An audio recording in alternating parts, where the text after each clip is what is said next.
2026년 7월 14일 매일 성경입니다. 오늘 본문은 시편 14편 1절부터 7절까지 말씀입니다. 먼저 본문 말씀을 함께 읽겠습니다. 어리석은 자는 그의 마음에 이르기를 하나님이 없다 하는도다. 그들은 부패하고 그 행실이 가증하니 선을 행하는 자가 없도다. 여호와께서 하늘에서 인생을 굽어 살피사 지각이 있어 하나님을 찾는 자가 있는가 보려 하신즉 다 치우쳐 함께 더러운 자가 되고 선을 행하는 자가 없으니 하나도 없도다. 죄악을 행하는 자는 다 무지하냐. 그들이 떡 먹듯이 내 백성을 먹으면서 여호와를 부르지 아니하는도다. 그러나 거기서 그들은 두려워하고 두려워하였으니 하나님이 의인의 세대에 계심이로다. 너희가 가난한 자의 계획을 부끄럽게 하나 오직 여호와는 그의 피난처가 되시도다. 이스라엘의 구원이 시온에서 나오기를 원하도다. 여호와께서 그의 백성을 포로된 곳에서 돌이키실 때에 야곱이 즐거워하고 이스라엘이 기뻐하리로다. 네, 여러분 안녕하세요. 오늘 우리가 아주 깊이 있게 파헤쳐볼 오늘의 매일 성경 본문은 바로 시편 14편 1절에서 7절입니다. 네, 안녕하세요. 오늘 이 본문을 바탕으로 여러 주석이랑 설교문들을 쭉 살펴볼 텐데요. 어리석음이랑 무신론을 다운 이 고대의 시가 어떻게 현대인의 일상을 그렇게 적나라하게 비추는지 정말 흥미롭더라고요. 맞아요. 저도 자료들 보면서 진짜 기대가 됐습니다. 우리가 흔히 무신론자라고 하면 우주의 기원을 두고 막 과학적인 증거를 요구하거나 철학적으로 신이 없다고 막 논쟁하는 사람을 보통 떠올리잖아요. 그렇죠. 그런데 오늘 본문 1절, 그러니까 어리석은 자는 그 마음에 이르기를 하나님이 없다 하는도다. 이 구절에서 말하는 건 좀 다릅니다. 고대 근동에서는 아예 신의 존재 자체를 부정하는 사람은 거의 없었거든요. 아, 그러면 철학적이나 지색적인 문제가 아니라는 거군요. 네. 머리로는 신을 인정하면서도 실제 삶의 선택이나 행동에서는 그냥 하나님이 없는 것처럼 사는 사람들, 이른바 실천적 무신론자를 꼬집는 거죠. 그러니까 하나님을 믿는다고 말은 뻔히 하는데 막상 내가 행동하고 결정할 때는 내 삶에 전혀 개입하지 않으시는 부재종이신 분처럼 행동하는 거네요. 정확합니다. 근데 문제는 이런 태도가 그냥 무관심으로 가볍게 끝나는 게 아니라는 거예요. 1절부터 3절까지 쭉 보면 철저하게 곁길로 치우쳐서 선을 행하는 자가 하나도 없는 아주 부패한 상태로 이어지거든요. 왜 그럴까요? 생명의 근원이신 분과 삶의 연결이 끊어졌기 때문입니다. 아, 제가 이번 소스 자료들 보면서 진짜 탁 무릎을 쳤던 강력한 비유가 하나 있었어요. 어떤 거죠? 그 상온에 방치된 고기 비유요. 고기가 막 썩으려고 굳이 막 노력할 필요는 없잖아요. 그냥 냉장고 밖으로 나오는 순간 자연스럽게 부패가 시작되는 것처럼 인간의 마음도 하나님과 단절되면 그냥 그렇게 된다는 거죠. 와, 진짜 핵심을 찌르는 표현이네요. 인간 본성의 타락이라는 게 바로 그런 자연스러운 부패 과정입니다. 아니면 그 자기를 고쳐줄 유일한 수의사를 필사적으로 막 피해 도망치는 병든 야생동물 같다는 생각도 들고요. 맞아요. 그리고 그런 마음의 부패는 그냥 혼자 썩고 마는 게 아닙니다. 마치 바이러스처럼 주변 행동으로 막 전염이 되고요. 결국 주위 사람들에게까지 번져나갑니다. 집단적으로 완전히 빗나가 버리는 거예요. 그래서 4절을 보면 상황이 되게 암울하게 묘사되잖아요. 악인들이 떡 먹듯이 아주 일상적이고 당연하게 하나님의 백성을 삼치고 억압한다고 나오는데 막 세상이 원래 다 그런 약육강식이라는 듯이 말이에요. 겉보기에는 그런 힘있는 실천적 무신론자들이 모든 걸 장악하고 승리하는 것 같죠. 그런데 5절에서 엄청난 반전이 일어납니다. 반전이요? 네. 그렇게 거칠 것 없이 폭력을 휘두르던 사람들이 갑자기 엄청난 두려움과 공포에 사로잡히게 돼요. 왜냐하면 하나님이 의인의 세대에 함께 하시기 때문이죠. 잠깐만요. 여기서 제가 좀 날카롭게 하나 짚고 넘어가고 싶은데요. 네, 말씀하시죠. 방금 앞서 3절에서는 분명히 선을 행하는 자가 하나도 없다고 다 부패했다고 했잖아요. 그런데 어떻게 5절에서 갑자기 의인이 튀어나오죠? 이거 완전 앞뒤가 안 맞는 모순 아닌가요? 아, 그렇게 들릴 수 있죠. 충분히 헷갈리실 만한 부분입니다. 그런데 여기서 말하는 의인이라는 개념을 오해하시면 안 돼요. 이 사람들은 도덕적으로 결점이 하나도 없거나 죄를 한 번도 안 지은 완벽한 사람들을 뜻하는 게 아니거든요. 완벽한 사람이 아니라면 대체 누가 의인이 하는 거죠? 아까 말씀하신 수의사 비유를 다시 가져와 볼까요? 자신이 바로 그 병든 야생동물이라는 사실을 깨닫고 스스로는 도저히 고칠 수 없으니까 그 유일한 수의사이신 하나님께 은혜를 구하며 그 품으로 도망쳐온 사람들인 거죠. 아, 그러니까 자신의 영적인 가난함을 뼈저리게 인정하고 하나님을 피난처로 삼은 사람들이군요. 맞습니다. 세상의 힘이 아니라 하나님의 은혜에 기대서 구별된 사람들. 그게 바로 본문이 말하는 의인입니다. 스스로의 힘으로 살아남으려는 그 억압자들과는 완전히 대비가 되네요. 비록 지금은 가난하고 억압받지라도 하나님이 친히 피난처가 되시니까요. 그래서 오늘 본문 시편 14편 1절에서 7절의 마지막 7절이 시온에서 나오는 구원이라는 궁극적인 소망과 완전한 회복의 기쁨을 노래하면서 끝을 맺는 거였군요. 그렇죠. 아무리 눈앞의 현실이 답답하고 부패한 세상 한가운데 있어도 하나님을 피난처로 삼는 자들은 포로된 자들을 돌이키실 때 찾아올 그 회복을 바라보게 되는 겁니다. 네, 정말 깊은 울림이 있네요. 자, 청취자 여러분, 이제 우리의 일상을 한번 돌아볼까요? 여러분은 혹시 오늘 하루 직장에서나 가정에서 모든 상황을 막 혼자 통제하려고 들면서 무거운 짐을 다 짊어진 실천적 무신론자처럼 살고 계시지는 않나요? 막상 눈앞에 닥친 현실이나 압박감에 치이다 보면 보이지 않지만 언제나 곁에 함께 하시는 위대한 피난처를 너무 쉽게 잊어버리게 되니까요. 맞습니다. 그래서 마지막으로 여러분이 일상에서 혼자 고민해 보실 만한 도발적인 질문을 하나 던지면서 오늘 탐구를 마칠까 합니다. 네, 좋죠. 모든 것을 다 지켜보시는 가장 든든한 피난처가 되어주신다면 오늘 여러분이 혼자 끙끙 앓고 있는 그 가장 골치 아픈 결정은 과연 어떻게 달라질까요? 성경을 읽겠습니다. 잠언 7장에서 9장 말씀입니다. 내 아들아, 내 말을 지키며 내 계명을 간직하라. 내 계명을 지켜 살며 내 법을 내 눈동자처럼 지키라. 이것을 네 손가락에 매며 이것을 네 마음판에 새기라. 지혜에게 너는 내 누이라 하며 명철에게 너는 내 친족이라 하라. 그리하면 이것이 너를 지켜서 음녀에게 말로 호리는 이방 여인에게 빠지지 않게 하리라. 내가 내 집 들창으로 살창으로 내다보다가 어리석은 자 중에 젊은이 가운데에 한 지혜 없는 자를 보았노라. 그가 거리를 지나 음녀의 골목 모퉁이로 가까이 하여 그의 집 쪽으로 가는데 저물 때 황혼 때 깊은 밤 흑암 중에라. 그때에 기생의 옷을 입은 간교한 여인이 그를 맞으니 이 여인은 떠들며 완악하며 그의 발이 집에 머물지 아니하여 어떤 때에는 거리 어떤 때에는 광장 또 모퉁이마다 서서 사람을 기다리는 자라. 그 여인이 그를 붙잡고 그에게 입맞추며 부끄러움을 모르는 얼굴로 그에게 말하되 내가 화목제를 드려 서원한 것을 오늘 갚았노라. 이러므로 내가 너를 맞으려고 나와 내 얼굴을 찾다가 너를 만났도다.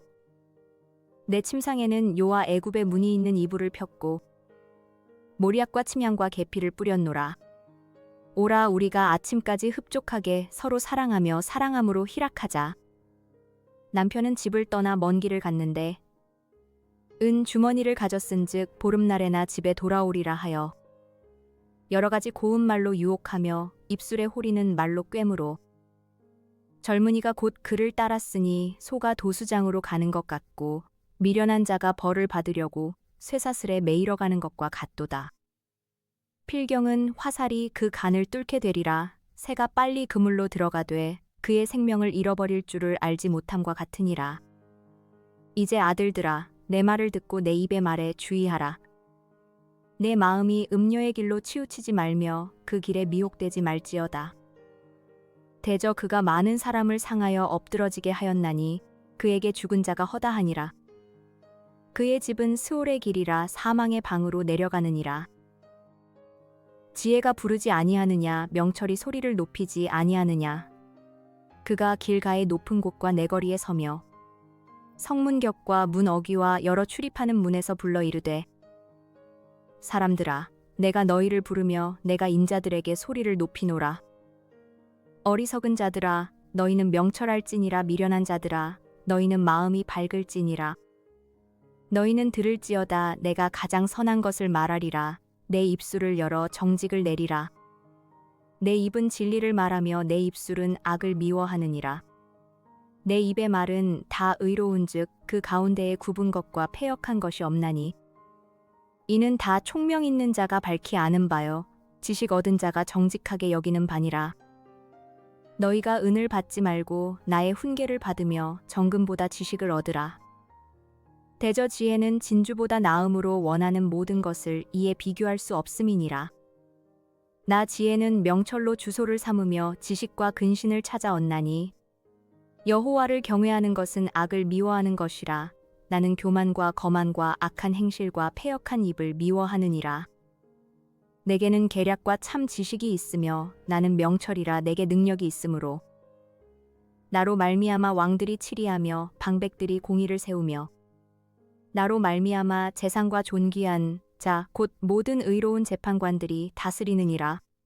나를 사랑하는 자들이 나의 사랑을 입으며 나를 간절히 찾는 자가 나를 만날 것이니라. 부귀가 내게 있고 장구한 재물과 공의도 그러하니라. 내 열매는 금이나 정금보다 나으며 내 소득은 수는보다 나으니라. 나는 정의로운 길로 행하며 공의로운 길 가운데로 다니나니 이는 나를 사랑하는 자가 재물을 얻어서 그 곳간에 채우게 하려 함이니라. 여호와께서 그 조화의 시작 곧 태초에 일하시기 전에 나를 가지셨으며 만세 전부터 태초부터 땅이 생기기 전부터 내가 세움을 받았나니 아직 바다가 생기지 아니하였고 큰 샘들이 있기 전에 내가 이미 났으며 산이 세워지기 전에 언덕이 생기기 전에 내가 이미 났으니 하나님이 아직 땅도 들도 세상 진토의 근원도 짓지 아니하셨을 때에라. 그가 하늘을 지으시며 궁창을 해면에 두르실 때에 내가 거기 있었고 그가 위로 구름 하늘을 견고하게 하시며 바다의 샘들을 힘있게 하시며 바다의 한계를 정하여 물이 명령을 거스르지 못하게 하시며 또 땅의 기초를 정하실 때에 내가 그 곁에 있어서 창조자가 되어 날마다 그의 기뻐하신 바가 되었으며 항상 그 앞에서 즐거워하였으며 사람이 거처할 땅에서 즐거워하며 인자들을 기뻐하였느니라. 아들들아 이제 내게 들으라. 내 도를 지키는 자가 복이 있느니라. 훈계를 들어서 지혜를 얻으라. 그것을 버리지 말라. 누구든지 내게 들으며 날마다 내 문 곁에서 기다리며 문설주 옆에서 기다리는 자는 복이 있나니 대저 나를 얻는 자는 생명을 얻고 여호와께 은총을 얻을 것임이니라. 그러나 나를 잃는 자는 자기의 영혼을 해하는 자라. 나를 미워하는 자는 사망을 사랑하느니라. 지혜가 그의 집을 짓고 7 기둥을 다듬고 짐승을 잡으며 포도주를 혼합하여 상을 갖추고 자기의 여종을 보내어 성중 높은 곳에서 불러 이르기를 어리석은 자는 이리로 돌이키라. 또 지혜 없는 자에게 이르기를 너는 와서 내 식물을 먹으며 내 혼합한 포도주를 마시고 어리석음을 버리고 생명을 얻으라. 명철의 길을 행하라 하느니라. 거만한 자를 징계하는 자는 도리어 능욕을 받고 악인을 책망하는 자는 도리어 흠이 잡히느니라. 거만한 자를 책망하지 말라. 그가 너를 미워할까 두려우니라. 지혜 있는 자를 책망하라. 그가 너를 사랑하리라. 지혜 있는 자에게 교훈을 더하라. 그가 더욱 지혜로워질 것이요 의로운 사람을 가르치라. 그의 학식이 더하리라. 여호와를 경외하는 것이 지혜의 근본이요 거룩하신 자를 아는 것이 명철이니라. 나 지혜로 말미암아 내 날이 많아질 것이요 내 생명의 해가 내게 더하리라. 네가 만일 지혜로우면 그 지혜가 내게 유익할 것이나 네가 만일 거만하면 너 홀로 해를 당하리라.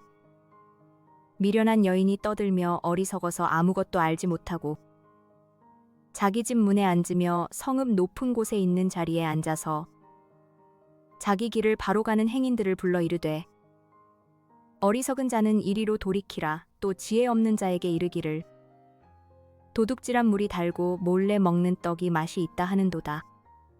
오직 그 어리석은 자는 죽은 자들이 거기 있는 것과 그의 객들이 스올 깊은 곳에 있는 것을 알지 못하느니라. 오늘의 뉴스를 듣고 함께 기도하겠습니다. 장마와 폭염이 겹친 이번 여름, 정부가 공공건설 현장의 안전을 위한 특별 지침을 마련했습니다. 극심한 더위나 호우가 발생할 때 공사를 중단해도 계약상 불이익이 없도록 업무 처리 지침을 중앙행정기관과 공공기관에 통보했습니다. 지난달 하순부터 이어진 장마 피해와 폭염 중대경보 발령이 이번 지침 마련의 배경이 됐습니다. 이재명 대통령은 13일 인공지능 혁명이 촉발한 반도체 대호황에 힘입어 전례 없는 추가 세수가 발생할 것으로 예상된다고 밝혔습니다. 정부는 이 추가 세수를 바탕으로 미래 대응 기금을 신설해 미래 청년 지방 교육 등 국가의 미래를 좌우할 세 분야에 집중 투자하겠다는 계획을 발표했습니다. 원주 소방서는 오는 27일부터 10월 말까지 2004년 이전에 지어진 노후 아파트에 거주하는 장애인, 노인, 아동 등 취약계층 2,900세대에 단독 경보형 감지기 8,700개를 무상으로 보급합니다. 지난해 부산의 노후 아파트에서 어린이 사망 화재가 잇따라 발생한 이후 화재 취약계층 보호 필요성이 커진 데 따라 추진되는 조치입니다. 방학 중 혼자 지내는 초등학생이라면 누구나 집 근처 지역 아동센터 등에서 점심과 저녁을 먹으며 돌봄을 받을 수 있게 됩니다. 정부가 전국 2,500여 개 기관에 방학 급식비를 지원하는 것은 이번이 처음으로 돌봄 사각지대를 메우기 위한 조치입니다. 석탄 화력발전소 폐쇄로 일자리를 잃을 위기에 처한 발전 비정규직 노동자들이 국내 최초로 재생에너지 협동조합을 설립했습니다. 지난 3일 충남 홍성에서 출범한 발전 노동자 재생에너지 협동조합은 태양광 발전 사업을 직접 운영하기 시작했습니다. 오늘의 선교 소식으로는 인도 남부에 약 907만 명이 사는 아디 드라비다 종족을 소개합니다. 이들은 과거 사회 최하층 카스트인 파리아로 불리며 오랜 차별을 받아온 민족으로 오늘날도 대부분 농업 노동자나 소규모 자영농으로 생계를 꾸려가며 문맹률이 높아 복음 자료에 접근하기 어렵습니다. 주된 종교는 힌두교이며 예수 그리스도를 따르는 신자는 2%가 채 되지 않고 타밀어 성경과 예수 영화가 있으나 이 민족 가운데 복음 접촉은 매우 제한적입니다. 함께 기도합시다.